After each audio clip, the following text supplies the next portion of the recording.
بسم اللہ الرحمن الرحیم۔ آج ہم سورہ مائدہ شروع کر رہے ہیں۔ سورہ مائدہ کا پہلا رکوع اور چھٹے پارے کا 5واں رکوع۔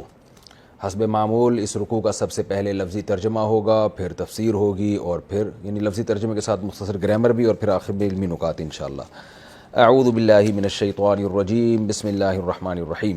یا ایھا الذین آمنوا، اے لوگو جو ایمان لائے ہو، اوفوا بالعقود، اوفا یوفی ایفاء، ایفاء عہد پورا کرنا، بالعقود عقود کو، عقد کہتے ہیں ایگریمنٹ کو، اپنے ایگریمنٹ اور معاہدوں کو پورا کیا کرو۔ احلت لکم، احل یحل احلالا، حلال کرنا، حلال کی گئی ہے لکم تمہارے لیے، بہیمۃ الانعام، چوپایوں کے جانور، یعنی وہ جانور جو چوپائے ہیں، 4 پاؤں والے جانور، گھوڑا ہے، گائے، بکری، بیل وغیرہ۔ تفسیر میں انشاءاللہ بتاؤں گا اس کی تفصیل۔ تمہارے لیے چوپائے حلال ہیں، الا ما یتلا علیکم، سوائے ان چوپاؤں کے جن کو تم پر تلاوت کر دی گئی ہے یا تمہیں بتا دیا گیا ہے جن کے بارے میں، یعنی جن کے بارے کا حرام ہونا تمہیں بتا دیا گیا ہے، ان کے علاوہ سارے چوپائے حلال ہیں۔ غیر محل الصید، احل یحل احلالا، اس کا معنی ہوتا ہے حلال سمجھنا، محلل، احل یحل، تو محلینا تھا اصل میں، محلینا، جیسے اکرم یکرم اکرامن، اس میں فاعل آئے گا مکرمن اور جمع آئے گی مکرمینا، تو یہ تھا محلینا، اصل میں تھا محللینا، حلال سمجھنے والے، تو نون کو حذف کر دیا تو محل الصیدی، صید شکار کو کہتے ہیں۔ تو کیا مطلب؟ غیر محل الصیدہ، بشرطے کہ تم شکار کو حلال کرنے والے نہ ہو، یعنی شکار کو حلال سمجھنے والے نہ ہو، یعنی چوپائے تمہارے لیے حلال کیے گئے ہیں سوائے ان چوپایوں کے جو اللہ نے بتا دیے تمہیں، تو اس کے علاوہ سارے چوپائے حلال ہیں، بشرطے کہ تم شکار کو حلال نہ سمجھنا شروع کر دو، یعنی محلی صیدہ کا غیر محل صیدہ، شکار کو تم حلال سمجھنے والے نہ ہو، وانتم حرم، اس حال میں کہ تم حرم میں ہو یا احرام میں ہو، یعنی احرام کی حالت میں تمہیں شکار کو حلال سمجھنے کی اجازت نہیں ہے۔ تو یہ جو چوپائے تمہارے لیے حلال ہیں، یہ وہ چوپائے ہیں جو احرام میں نہ ہو۔ تو حرم کم میں دونوں صورتیں شامل ہیں کہ آپ حرم میں ہوں یا حرم میں تو نہ ہو لیکن احرام میں ہوں، تو اس حالت میں اگر آپ شکار کو حلال سمجھ رہے ہیں تو وہ اس میں داخل نہیں ہے۔ ان اللہ یحکم ما یرید، اللہ فیصلہ کرتا ہے جس چیز کا ارادہ کرتا ہے۔ یا ایھا الذین آمنوا، اے لوگو جو ایمان لائے ہو، لا تحلوا شعائر اللہ، اللہ کے شاعر کو حلال مت سمجھو، یعنی ان کی بے ادبی کو۔ شاعر کسے کہتے ہیں؟ شعیرہ، جو کسی خاص قوم کی خاص علامتیں ہوتی ہیں، تو اسلام کے بھی کچھ شاعر ہیں، خیر تفسیر میں آئے گی ڈیٹیل اس کی انشاءاللہ۔ ولا الشہر الحرام، اور نہ محترم مہینے کو حلال سمجھنا شروع کر دو، یعنی اس کی بے ادبی مت کرو۔ ولا الہدی، اور نہ ہدی کو، ہدی کہتے ہیں جو جانور ذبح ہونے کے لیے حرم میں جا رہے ہوں، جو حاجی لوگ ذبح کرتے ہیں، ہدی کو بھی حلال نہ کرو۔ یہاں حلال کا مطلب کھانا نہیں ہے، یعنی بے ادبی۔ ایک ہوتا ہے نا احترام، حرمت سے نکلا ہے، تو ایک حرام اس معنی میں ہوتا ہے کہ کھانا یا استعمال حرام ہے، ایک حرام حرمت سے نکلا ہے، یعنی محترم۔ تو اسی طرح ایک حلال کا مطلب ہوتا ہے اس کا استعمال حلال، اور ایک حلال وہ ہوتا ہے جو احترام کی اپوزٹ ہو، جس کو ہم بے ادبی سے تعبیر کر سکتے ہیں۔ تو یہاں مراد ہے بے ادبی مت کرو، لا تحلوا، بے ادبی مت کرو، شاعر اللہ کی، محترم مہینے کی، اور قربانی کے جانور کی، ولا القلائد، اور نہ ان جانوروں کی جن کے گلے میں قلادہ پڑا ہوا ہو۔ قلادہ گلے کے ہار کو کہتے ہیں، جب یہ انسان کے گلے میں ہو تو ہار کہلاتا ہے، جانور کے گلے میں ہو تو پٹا کہلاتا ہے، یعنی وہ جانور جن کے مخصوص علامتیں ہوں، پٹے پڑے ہوئے ہوں، یہ بھی وہی قربانی کے جانور ہوتے تھے جن کو مخصوص پٹے پہنا دیتے تھے تاکہ لوگوں کو پتہ چل جائے کہ یہ قربانی کے لیے جا رہے ہیں جانور۔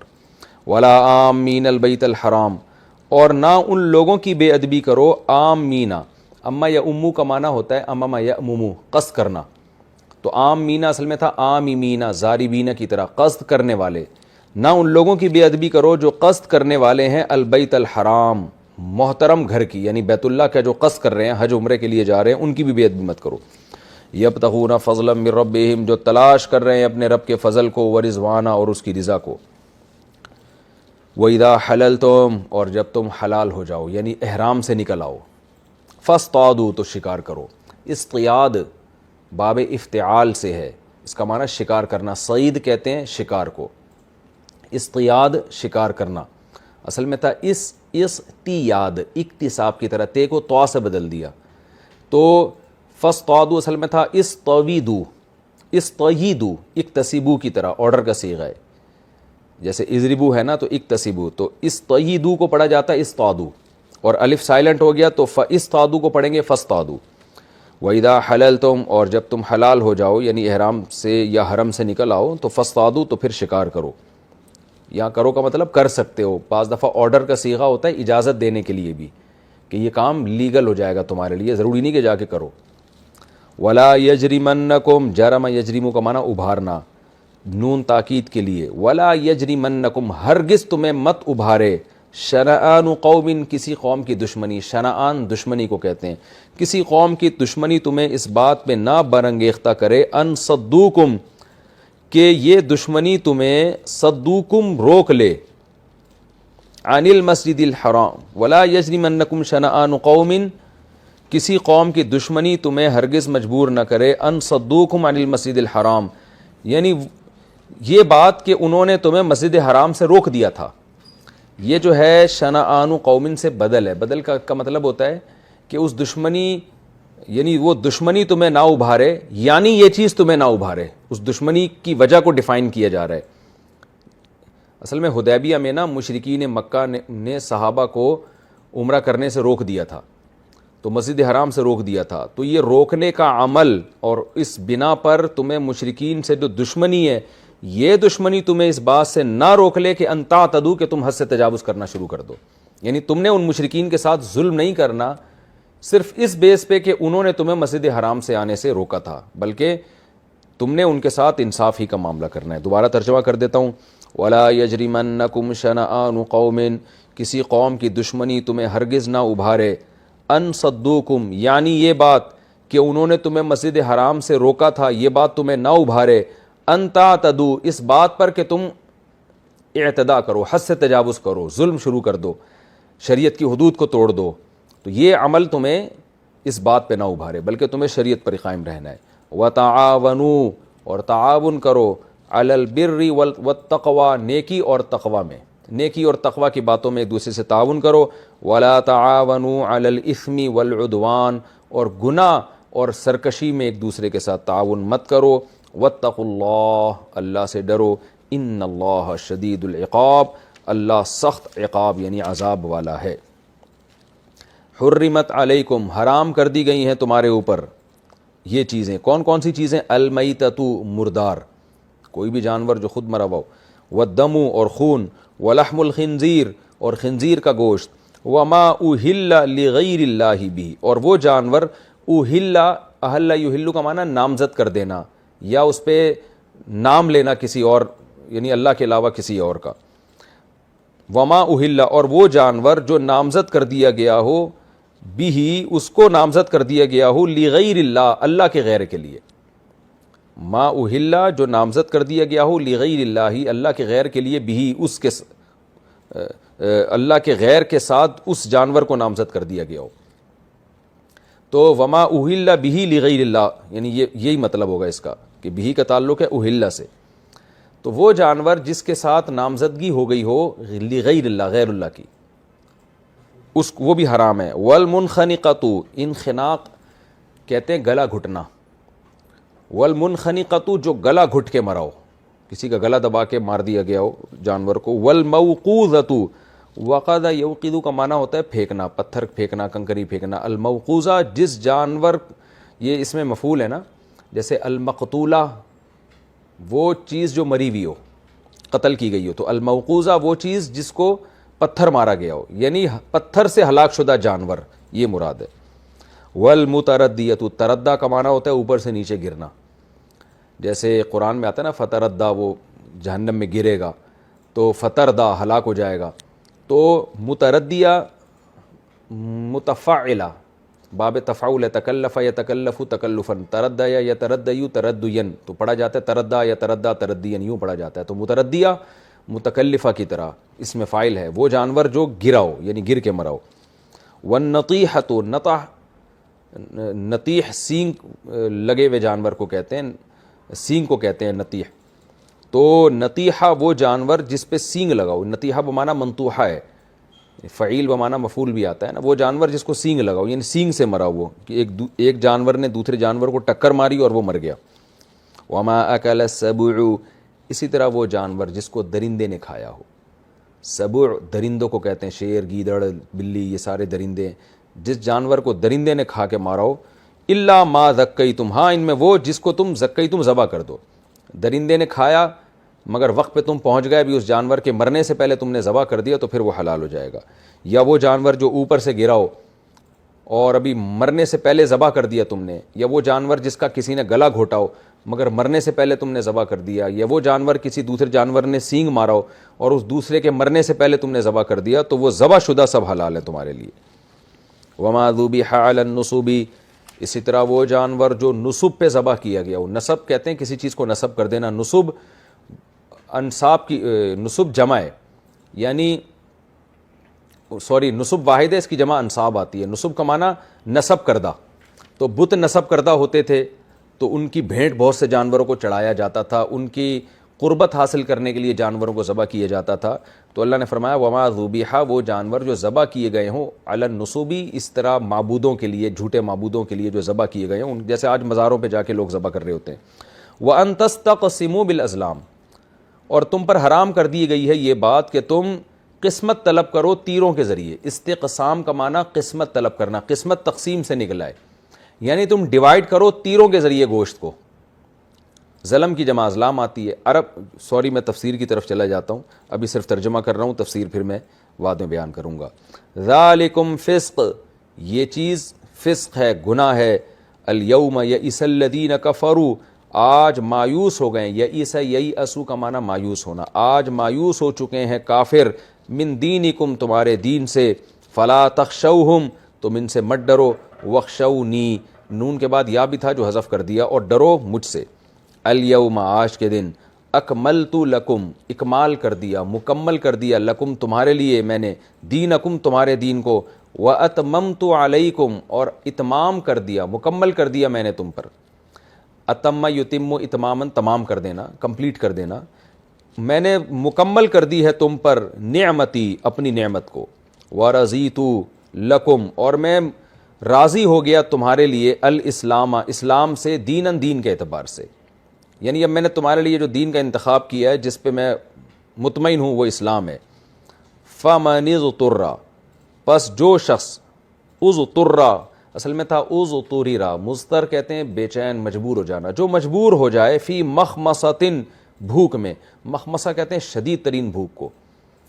جیسے سورہ بلد میں تھا نا، یتیمن ذا مقربہ، اس میں بھی مخمصہ کا لفظ غالباً استعمال ہوا ہے، یہ قرآن میں دوسرے جگہ پر مجھے سے یاد نہیں ہے. فمن اضطر فی مخمصۃ، جو شدید مجبور ہو جائے شدید بھوک میں، غیر متجانف لإثم، تجانف کا معنی ہوتا ہے ارادہ کرنا، مائل ہونا، جنف میلان کو کہتے ہیں. تو متجانف متفاعل، تزارب یا تزاربو، اور گناہ کی طرف مائل نہ ہو. وہ غیر متجانف، مائل ہونے والا نہ ہو گناہ کی طرف، یعنی گناہ کی نیت نہ ہو اس کی. تو فإن اللہ غفور الرحیم، تو بے شک اللہ تعالیٰ مغفرت کرنے والے اور رحم کرنے والے ہیں، یعنی پھر اللہ معاف کر دیں گے اس کو. یسألونک، یہ لوگ آپ سے سوال کرتے ہیں، ماذا احل لہم، کیا چیز حلال کی گئی ہے ان کے لیے. قل، آپ ان سے کہہ دیجئے، احل لکم الطیبات، پاکیزہ چیزیں حلال کی گئی ہیں تمہارے لیے. وما علمتم، اور وہ چیز بھی حلال کی گئی ہے، من الجوارح، یعنی یہاں ایک لفظ محذوف ہے. وما علمتم یعنی ان جانوروں کا شکار بھی حلال کیا گیا ہے تمہارے لیے، یعنی صید ما علمتم، اس کا شکار بھی حلال کیا گیا ہے. صید شکار کو کہتے ہیں نا. یا اس جانور کا بچا ہوا بھی حلال کیا گیا ہے، یا اس جانور کا شکار بھی حلال کیا گیا ہے. ما علمتم، جن کو تم سکھاؤ، من الجوارح، جو زخمی کرنے والے جانور ہیں. جارح کہتے ہیں زخم کرنا، اور جوارح اس کی جمع، جرح زخم کو کہتے ہیں نا. یعنی درندوں کو جوارح کہا جاتا ہے کیونکہ وہ زخمی کر دیتے ہیں، جھپٹتے ہیں، مارتے ہیں. اب ان کے نوکیلے ناخن ہوتے ہیں اور دانت ہوتے ہیں نوکیلے. تو وما علمتم، اور اس جانور کا شکار بھی حلال ہے جن کو تم نے سکھایا ہو. من الجوارح، کن جانوروں کو؟ جو درندے ہیں. مکلبینا، جو حملہ کرنے والے ہوتے ہیں، کلب یکلب تکلیباً، حملہ کرنے والے، کلب کتے کو کہتے ہیں نا، یہ بھی حملہ کرتا ہے، تو مکلبینا جو حملہ کرنے والے ہوتے ہیں، تعلمونہن اور تم ان کو سکھاتے ہو، مما اس علم میں سے، علمکم اللہ جو اللہ نے تم کو بتایا ہے، سکھایا ہے، فکلوا پس تم کھاؤ، مما اصل میں تھا من ما، اس شکار میں سے، امسکنا علیکم جو وہ جانور روک کے رکھ لیں تم پر، امسکا یمسکو امساکن کا معنی ہوتا ہے روکنا، امسکنا جمع مؤنث کا صیغہ ہے جیسے ضربنا کی طرح، تو جوارح چونکہ جمع کا صیغہ ہے اور جمع کا صیغہ مؤنث کے معنی میں استعمال ہوتا ہے، اس لیے اللہ نے امسکا کے بجائے امسکنا کا لفظ استعمال کیا، فکلوا پس کھاؤ تم، مما اس شکار میں سے، امسکنا علیکم جو شکار وہ جانور تم پہ روک کے رکھ لیں، وَاذْكُرُوا اسْمَ اللَّهِ عَلَيْهِ اور نام لو اسم اللہ اللہ کا، علیہ اس جانور پہ، یعنی اس کو چھوڑتے ہوئے اللہ کا نام بھی لو اس پہ، واتقوا اللہ اور اللہ سے ڈرو، ان اللہ سریع الحساب بے شک اللہ تعالیٰ بہت جلد تم سے حساب لینے والا ہے۔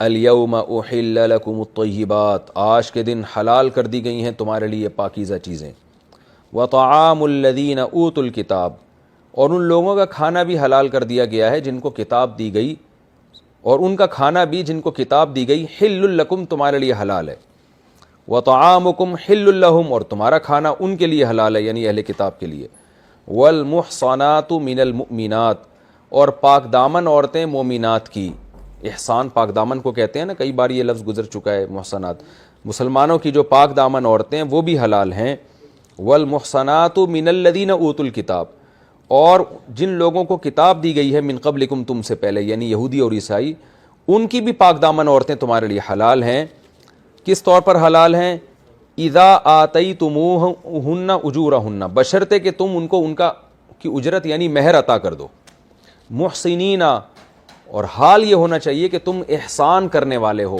احسان کا معنی قید میں لانا یعنی نکاح کی قید میں لانے والے ہو، ان کو منکوحہ بنانے والے ہو، پھر تمہارے لیے حلال ہیں، اس کے علاوہ باقی راستے حلال نہیں، یعنی نکاح کے ذریعے حلال ہیں، اور وہ باقی راستے کون سے، غیر مصافحین صرف پانی، صفاح کہتے ہیں پانی بہانے کو جو زنا میں بہایا جاتا ہے، صرف پانی بہانے والے نہ ہو، ولا متخذی اخدان اتخاذ کا معنی ہوتا ہے ٹھہرانا، متخذین تھا اصل میں کہ تم ٹھہرانے والے ہو، اخدان خدن چھپی ہوئی دوستی کو کہتے ہیں، اور اخدان اس کی جمع، اور تم چھپی ہوئی دوستیاں بنانے والے بھی نہ ہو، تو یعنی گرل فرینڈ بھی نہیں ہونی چاہیے اور زنا بھی نہیں ہونا چاہیے، اس کے علاوہ وہ تمہارے لیے حلال ہیں، وہ ایک ہی راستہ رہ جاتا ہے جس کو نکاح کہا جاتا ہے، محسنین سے اللہ نے تعبیر کیا، ومن یکفر بالایمان اور جو ایمان کے ساتھ کفر بھی کرے گا، فقد حبط عملہ تحقیق اس کا عمل برباد ہو گیا، حبط کہتے ہیں برباد، وہو فی الآخرۃ من الخاسرین اور آخرت میں وہ خسارے والوں میں سے ہوگا۔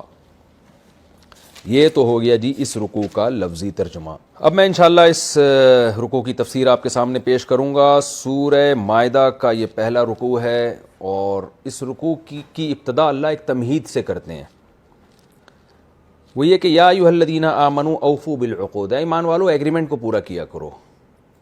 یہ اس لیے بیان کیا کہ سارا انسان کے کردار کا مدار ہی اس پر ہے کہ وہ زبان کی کیا حیثیت ہے اس کی نظر میں، جو ایگریمنٹ کرتا ہے، جو معاہدہ کرتا ہے، آگے اس کو پورا بھی کرتا ہے کہ نہیں کرتا۔ تو دنیا میں جتنے بھی قوانین ہیں ان کو فالو اسی بیس پہ کیا جا سکتا ہے کہ آپ پہلے یعنی وہ کسی ایگریمنٹ کے تحت آ رہے ہوتے ہیں۔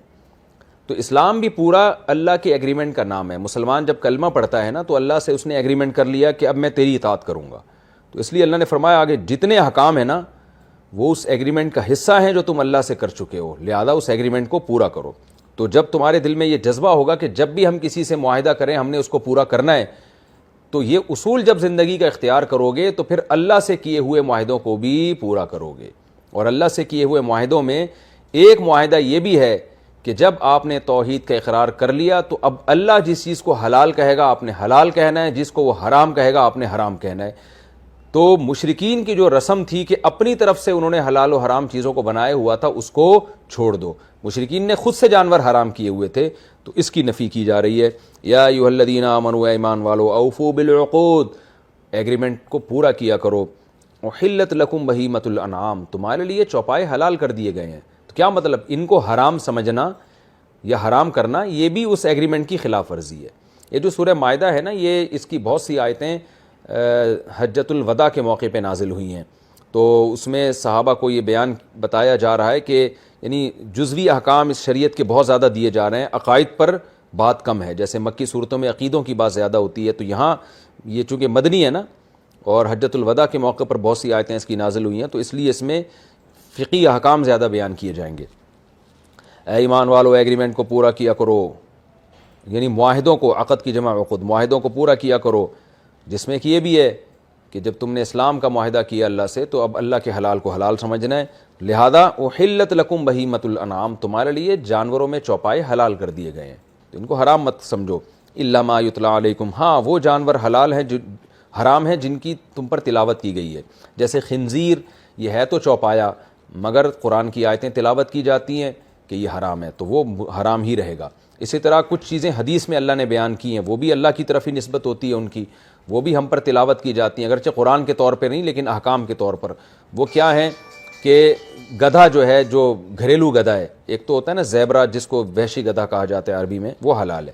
تو گدھا جو ہے گھریلو وہ بھی حرام ہے، تو وہ مستثنی ہے. الا ما یتلی علیکم. اور علماء نے اسی سے استدلال کیا کہ جو جانور چوپایوں جیسے ہیں وہ بھی حلال ہیں، جیسے ہرن ہے، نیل گائے ہے، اور جنگل کے اس طرح کے جو جنگلی بھینسا ہوتا ہے اور مارخور وغیرہ، یہ سارے چوپایوں کے مشابہ ہی ہیں، تو یہ بھی حلال ہیں. غیر محل الصید، ہاں جو ان میں حلال ہیں تو یہ شرط ہے کہ تم شکار کو حلال نہ سمجھنے والے ہو جبکہ تم احرام کی حالت میں ہو یا تم حرم میں ہو. تو حرم میں حلال جانور کا جو شکاری حلال جانور ہے نا، جو چوپائے ہیں لیکن شکاری ہیں، وہ حلال نہیں رہتے. تو حرم میں کسی ہرن کا شکار کرنا یا اور کسی جانور کا شکار کرنا جو چوپایوں کی جنس میں سے ہو وہ حرام ہے. البتہ حرم میں یہ جانور جو گھریلو جانور ہیں نا جن کا گوشت کھایا جاتا ہے وہ کھائے جا سکتے ہیں. تو شکار کو تم حلال نہیں کر سکتے حرم کی حالت میں. ان اللہ یحکم ما یرید، اللہ جس چیز کا ارادہ کرتا ہے وہ فیصلہ کر دیتا ہے. تو اللہ نے تمہارے لیے کھانے پینے کی چیزوں میں یہ قانون بنا دیا. یا ایھا الذین آمنوا لا تحلوا شعائر اللہ، اے ایمان والو اللہ کے شاعر کی بے ادبی مت کیا کرو. شاعر اللہ یعنی وہ چیزیں جو اسلام کی پہچان ہیں، تمام چیزیں آ گئی. بیت اللہ ہے، یعنی یہ تو اس مسلمانوں کا امتیاز ہے نا، ایسے داڑھی بھی اس میں داخل ہے، مسلمانوں کی ایک شعار ہے یہ. اسی طرح نماز ہو گئی، شعائر ہے. اذان ہے، شاعر اسلام میں سے. شعیرہ کہتے ہیں وہ چیز جو آپ کو دوسرے مذہب سے ممتاز کرے. جیسے ہندوؤں میں ان کے کچھ الگ سے شاعر ہیں جن سے صاف پتہ چل جاتا ہے کہ یہ ہندو ہے. سکھوں کے کچھ الگ ہیں جن سے صاف پتہ چل جاتا ہے کہ یہ سکھ ہے. عیسائیوں کا سلیب جو ہے ان کا شاعر ہے. تو ایسے ہی اسلام کے بھی بہت سارے شاعر ہیں، تو ان کی بے ادبی مت کیا کرو. ولا الشہر الحرام، اسی طرح محترم مہینے کی بھی بے ادبی مت کرو. 4 مہینے محترم ہے نا، محرم ہے، رجب ہے، ذی قعدہ، ذی الحجہ. اس میں عرب لوگ جنگ و جدال کو حرام سمجھا کرتے تھے، تو اسلام نے بھی شروع میں اس حکم کو باقی رکھا. پھر بعد میں ان مہینوں کا احترام تو باقی رہا، مگر اس میں جہاد کو ناجائز نہیں قرار دیا گیا، بلکہ جہاد کو اس میں اجازت دے دی گئی.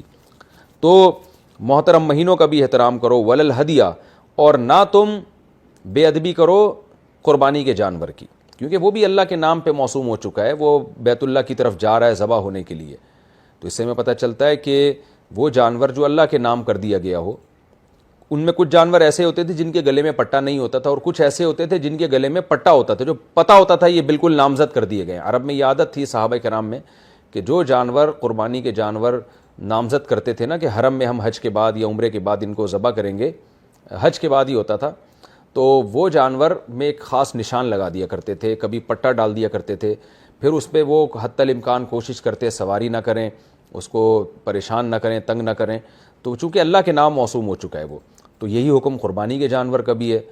آپ دیکھیں قربانی کے جانوروں کے ساتھ بھی ایک عجیب تمسخر ہوتا ہے، اس پہ ڈرامے بنتے ہیں، لطیفے بنتے ہیں، تو یہ بالکل غلط ہے. تو اللہ نے فرمایا جو جانور اللہ کے نام نامزد ہو چکا اس کی بھی بے ادبی مت کرو. وَلَلْ قَلَائِدَ، اور نہ وہ جانور جن کے گلوں میں پٹے ہوں، یعنی مخصوص پٹے. تو قربانی کے جانور میں جو پٹے والے تھے ان کو الگ کر دیا کہ وہ تو بالکل ہی واضح نظر آ رہا ہے کہ قربانی کے لیے ہیں یہ. وَلَا آمِّنَ الْبَيْتَ الْحَرَامِ، اور نہ ان کی بے ادبی کرو جو مسجد حرام کا قصد کرنے والے ہیں. اصل میں یہ آیت نازل ہوئی مشرکین مکہ جنہوں نے صلح حدیبیہ میں مسلمانوں کو عمرہ کرنے سے روک دیا تھا. تو جب مکہ فتح ہوا تو ان میں اگر کوئی حج یا عمرہ کرنا چاہے تو اللہ نے حکم دیا کہ ان کافروں کے ساتھ تمہیں بے ادبی کی اجازت نہیں ہے. ٹھیک ہے وہ کافر ہیں, تم سے دشمن ہیں, تم سے لڑتے رہے, صلح حدیبیہ میں تمہیں روک لیا, لیکن جب وہ حج یا عمرہ کرنے کے لیے بیت اللہ کے لیے آئیں گے تو ان کے ساتھ تمہیں تعرض کرنے کی اور ان کی کوئی نقصان پہنچانے کی یا بے ادبی کی اجازت نہیں ہے, کیونکہ بہرحال وہ یبتغون فضلا من ربہم ورضوانا, وہ اپنے رب کا فضل اور اس کی رضا تلاش کر رہے ہیں. اگرچہ وہ اس میں ان کی جہالت کی وجہ سے, مشرک ہونے کی وجہ سے ان کا یہ عمل مقبول نہیں ہوگا, لیکن ان کی نیت بہرحال یہی ہے کہ اللہ کا فضل ہمیں چاہیے, کیونکہ کوئی کافر بھی اگر بیت اللہ کا حج کر رہا ہے تو نیت میں تو بہرحال کھوٹ نہیں ہو سکتی نا. وہ الگ بات ہے کہ ایمان نہ ہونے کی وجہ سے اس کا حج عمرہ مقبول نہیں ہوگا, لیکن تم نے اس کے ظاہری جذبے کا بہرحال خیال کرنا ہے. تو لیکن یہ یاد رکھیں اس وقت تک کی آیت نازل ہوئی تھی جب تک مشرکین کا داخلہ مسجد حرام میں بند نہیں کیا گیا. بعد میں سورہ توبہ نازل ہوئی اور پھر مشرکین کو ہمیشہ کے لیے حرم میں آنے سے روک دیا گیا. تو جب تک روکا نہیں گیا تھا اس وقت تک کی آیت تھی کہ کوئی مشرک کافر اگر بیت اللہ حج کرنے کے لیے, عمرہ کرنے کے لیے آتا ہے تو اس پہ تمہیں روکنے کی اور اس کے ساتھ بے ادبی کی تمہیں اجازت نہیں ہے. سوال پیدا ہوتا ہے جب اللہ نے بعد میں روکنا ہی تھا تو شروع میں اجازت کیوں دی گئی؟ قرآن میں ہی اشارہ ملتا ہے کہ اس کی بیسک وجہ یہ تھی کہ تاکہ وہ اسلام کو اپنے قریب سے دیکھیں, بہت قریب سے دیکھیں اور قرآن کی آیتیں وہ اس بہانے سن لیں. تو اس بیس پہ بھی ہو سکتا ہے ان کو اجازت دی گئی ہو شروع میں, اور وہ اجازت تو ہمیشہ سے چلتی چلی آ رہی تھی, پابندی بعد میں لگی ہے. فرمایا وَإِذَا حَلَلْتُمْ, اور جب تم حلال ہو جاؤ یعنی احرام سے نکل آؤ, فاصطادوا, تو پھر شکار کر سکتے ہو. یہ امر آرڈر کے لیے نہیں ہے بلکہ اباحت کے لیے بھی آتا ہے کہ تمہیں اجازت ہے. وَلَا يَجْرِمَنَّكُمْ شَنَآنُ قَوْمٍ, اب چونکہ صلح حدیبیہ میں مشرکین مکہ نے بہت برا سلوک کیا تھا صحابہ کرام کے ساتھ اور ان کو عمرہ کرنے سے روک دیا تھا, یعنی مشرکین کی جب حکومت تھی تو مسلمانوں کو روکا گیا تھا اور انہیں مجبور کیا گیا کہ احرام کھول کے واپس چلے جائیں. تو اللہ فرماتے ہیں ایسا نہ ہو تم جوش انتقام میں مشرکین کے ساتھ بھی یہی سلوک شروع کر دو, اور کیونکہ اللہ نے ابھی تک ان کے لیے حج عمرے کو حرام نہیں قرار دیا تو تم خود سے پابندی نہیں لگا سکتے. تو اس لیے اللہ نے فرمایا کہ وَلَا يَجْرِمَنَّكُمْ شَنَآنُ قَوْمٍ, کسی قوم کی دشمنی تمہیں برانگیختہ نہ کرے. کیا مطلب؟ آگے اس کی تفصیل ہے, یعنی یہ بات کہ ان صدوکم عن المسجد الحرام, کہ انہوں نے تمہیں مسجد حرام میں آنے سے روکا تھا, جیسے کہ صلح حدیبیہ میں تو انہوں نے تمہیں مسجد حرام میں آنے سے روکا تھا, تو اس سے تمہیں کہیں ایسا نہ ہو کہ تمہیں یہ بات مجبور کرے ان تعتدوا, کہ تم بھی حد سے تجاوز کرو, یعنی تم بھی انہیں روک دو یا ان کے ساتھ بد کلامی یا بد تہذیبی کرو, اس کی تمہیں اجازت نہیں ہے. وَتَعَاوَنُوا عَلَى الْبِرِّ وَالتَّقْوَى, اور نیکی اور تقوی کے کاموں میں ایک دوسرے کی مدد کیا کرو. وَلَا تَعَاوَنُوا عَلَى الْإِثْمِ وَالْعُدْوَانِ, اور گناہ میں اور حد سے تجاوز اگر کوئی کر رہا ہے تو اس میں کسی کے ساتھ تعاون نہ کیا کرو, یعنی ان احکام میں کو خود بھی فالو کرو, دوسروں کو بھی ترغیب دو, اور جو ان کے خلاف چل رہا ہے اس کے ساتھ تعاون مت کرو. وَاتَّقُوا اللَّهَ, اللہ سے ڈرو, إِنَّ اللَّهَ شَدِيدُ الْعِقَابِ, اللہ سخت عذاب والا ہے. اگر اللہ کے حکام کی خلاف ورزی کرو گے تو سخت عذاب ہوگا. اب چونکہ چوپایوں کی بات چل رہی تھی کہ حلال حرام چوپائے کون سے ہوتے ہیں, تو کچھ چوپایوں کو اللہ آگے مستثنیٰ کر رہے ہیں کہ کچھ جانور جو بذات خود حلال تھے مگر ان صفات, یہ صفات اگر ان میں پائی جائیں گی تو وہ حرام ہو جائیں گے. وہ کیا ہے؟ حرمت علیکم المیتہ, کوئی بھی جانور جو خود سے مرا ہو اپنی موت وہ حرام ہے. تمام جانور جو مردار ہو نا, طبعی موت مرے ہوں, وہ سب حرام ہے. البتہ حدیث میں دو چیزوں کو مستثنیٰ کیا گیا ہے. نبی صلی اللہ علیہ وسلم نے فرمایا احلت لنا میتتان, ہمارے لیے دو مردار حلال ہیں, السمک والجراد, ایک مچھلی اور ایک ٹڈی. جو ٹڈیاں ہوتی ہیں نا جو آ جاتی ہیں, ٹڈی دل نہیں ہوتا ہے, پورا لشکر آتا ہے کھیتوں کو چٹ کر جاتا ہے, یہ والی ٹڈی جو ابھی پاکستان میں بھی کچھ عرصہ پہلے اس نے حملہ کیا, فصلوں کو چٹ, پورے غول آتے ہیں ان کی کروڑوں کی تعداد میں, اربوں کی تعداد میں, ان کو مارنا مشکل ہو جاتا ہے. یہ ٹڈی بھی حلال ہے, اگرچہ مری ہوئی ہو, یعنی اس کو ذبح نہیں کیا جائے گا. اسی طرح مچھلی بھی ذبح کیے بغیر بھی حلال ہے, یعنی یہ مردار سے مراد یہ کہ جس کو باقاعدہ شرعی طریقے سے ذبح نہ کیا گیا ہو, تو وہ مراد ہے مردار سے. والدم, اسی طرح خون بھی حرام ہے تمہارے لیے. یہاں خون سے مراد ہے بہتا ہوا خون, دوسرے مقام پہ قرآن میں آتا ہے.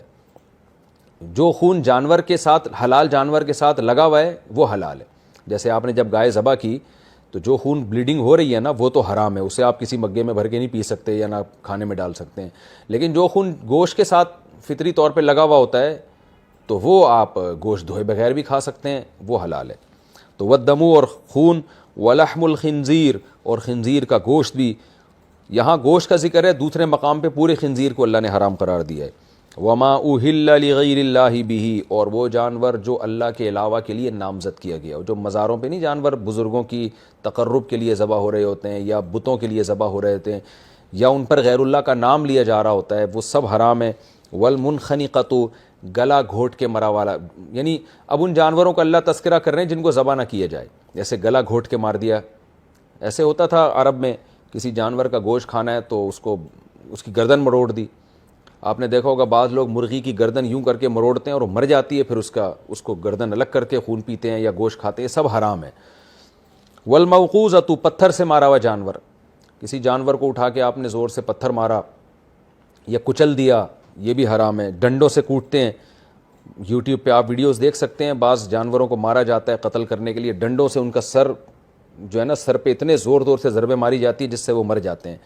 تو یہ بھی موقوذہ میں داخل ہے، یعنی پتھر سے ماریں یا لوہے سے ماریں، بات تو ایک ہی ہے. تو یعنی چوٹ سے مرا ہوا جانور وہ بھی حرام ہے. والمتردیۃ، اوپر سے گرا، کوئی پہاڑ سے بکریاں گر جاتی تھیں بعض دفعہ، کلابازیاں کھا کے نیچے آئی، وہ مر گئی، اس کے بھی کھانے کی اجازت نہیں ہے. والنطیحۃ، ایک جانور نے دوسرے کو مارا، سینگ سے بھی مار جاتا، اگرچہ وہ زخمی ہوتا تھا جانور، خون بھی نکلتا تھا، اس کے باوجود چونکہ انسان نے نہیں مارا بلکہ ایک جانور نے مارا ہے تو وہ بھی حلال نہیں ہے. وما اکل السبع، اسی طرح جو جانور درندے کھائیں، شیر نے شکار کیا، چیتے نے شکار کیا، وہ جانور بھی حرام ہے. الا ما ذکیتم، ہاں وہ جانور جن کو تم ذبح کر دو، یعنی ان تمام پروسیس سے گزرے ہیں لیکن موت ان کی تم نے ان کو مرنے سے پہلے ذبح کر دیا، وہ تمہارے لیے حلال ہے. وما ذبح علی النصب، ہاں وہ جانور جو ذبح تو کیے گئے ہیں لیکن بتوں پہ ذبح کیے گئے ہیں، وہ بھی تمہارے لیے حرام ہے. وَأَن تَسْتَقْسِمُوا بِالْأَزْلَامِ، اور یہ بھی تمہارے لیے حرام ہے کہ تم تقسیم کرو گوشت کو تیروں کے ذریعے. ہوتا یہ تھا کہ عرب یہ کرتے تھے کہ سب مل کے ایک اونٹ خریدتے تھے مثلا، اور اونٹ میں شرکت ہوتی تھی جس کے جتنے زیادہ پیسے ہیں ظاہر ہے وہ اتنے % اونٹ کا مالک ہے. تو ہونا یہ چاہیے تھا کہ اب اونٹ کو جب ذبح کریں تو جس کا جتنا پیسہ لگا ہے اس کو اتنے حساب سے گوشت دے دیں. جیسے ہم بقرعید میں کرتے ہیں کہ ایک جانور 7 آدمیوں میں 7 نے برابر پیسے دیے تو 7 کے برابر حصے، ایک نے 2 کے حصے دیے تو اس کو 2 حصے ملتے ہیں. لیکن عرب یہ کرتے تھے کہ اس کو نہیں دیکھتے تھے کس کے پیسے زیادہ کس کے پیسے کم، بلکہ جب وہ جانور اونٹ تیار ہوتا اس کے کیا کرتے تھے کہ 10 تیروں پہ کچھ مخصوص نشانات لگاتے، جن میں 7 تیروں پہ مخصوص نشانات اور 3 تیروں پہ کوئی نشان نہیں ہوتا تھا. 10 تیر ہوتے تھے اور وہ مخصوص نشانات علامت ہوتے تھے کہ اس کو کتنا گوشت ملے گا. تو پھر قرآن اندازی کرتے، ایک تیر پکڑتے، بھئی یہ آپ کے نام کا رقعہ نکلا ہے، یعنی پہلا نام نکلا کسی کے نام کا تو اس کے لیے پہلا تیر اٹھایا، تو پہلے تیر میں مثال کے طور پر گوشت زیادہ ہے، حالانکہ ہو سکتا تھا اس کی انویسٹمنٹ کم ہو، اس کا پیسہ کم لگاؤ، تو اس کا نقصان یہ ہوتا تھا. اسی طرح 7 تیروں میں نا گوشت کی کوانٹٹی کے حساب سے انہوں نے تیروں پہ نشانات لگائے ہوئے ہوتے تھے کہ جس کے نام یہ تیر نکلے گا اس کا اتنے فیصد گوشت. تو اس میں یہ ہوتا تھا کہ کسی کا پیسہ کم ہے گوشت زیادہ آ رہا ہے، کسی کا گوشت پیسہ زیادہ ہے گوشت کم آ رہا ہے، تو یہ خالص سٹا اور جوا ہے.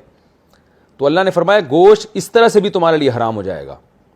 تو اب وہ گوشت اگرچہ وہ شرعی طریقے سے ذبح ہوا ہے، اللہ کا نام بھی لیا گیا ہے بھی اونٹ جو حلال جانور ہے، بسم اللہ اللہ اکبر بھی پڑھا ہے، لیکن گوشت کی تقسیم کا جب یہ طریقہ ہوگا تو پھر گوشت ہر ایک کے لیے حرام ہو جائے گا.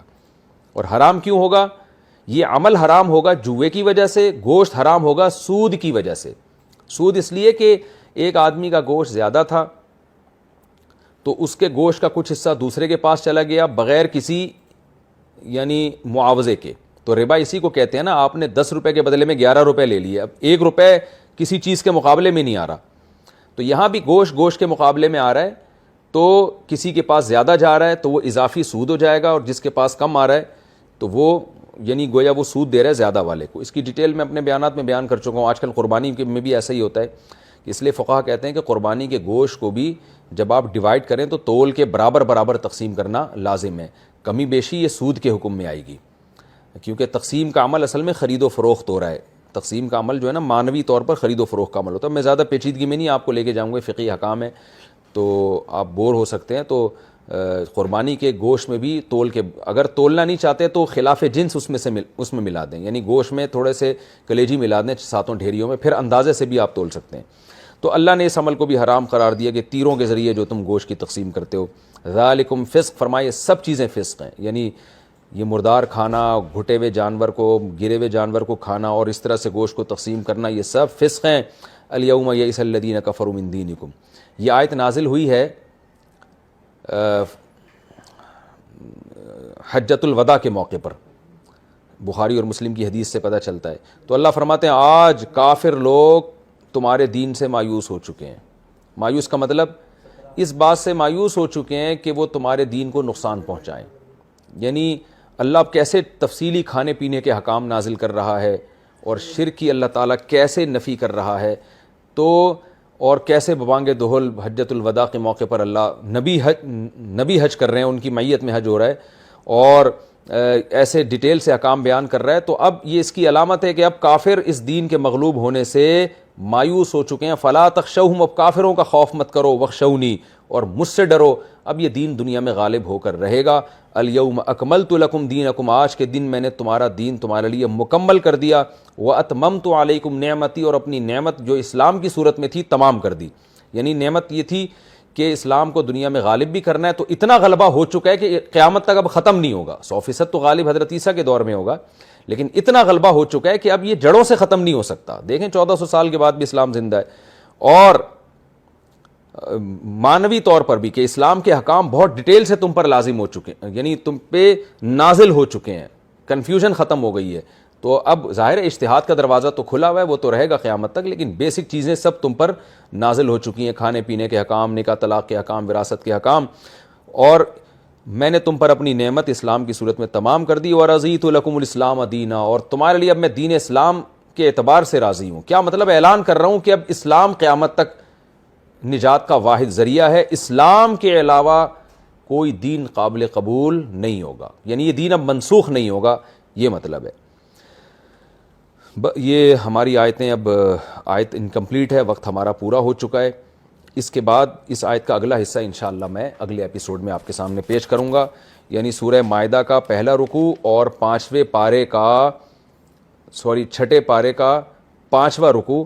اس کی یہ جو آیت ہے فَمَنِ اضْطُرَّ فِي مَخْمَصَةٍ، یہاں سے میں انشاءاللہ آپ کے سامنے تفسیر پیش کروں گا. اللہ تعالیٰ عمل کی توفیق عطا فرمائے.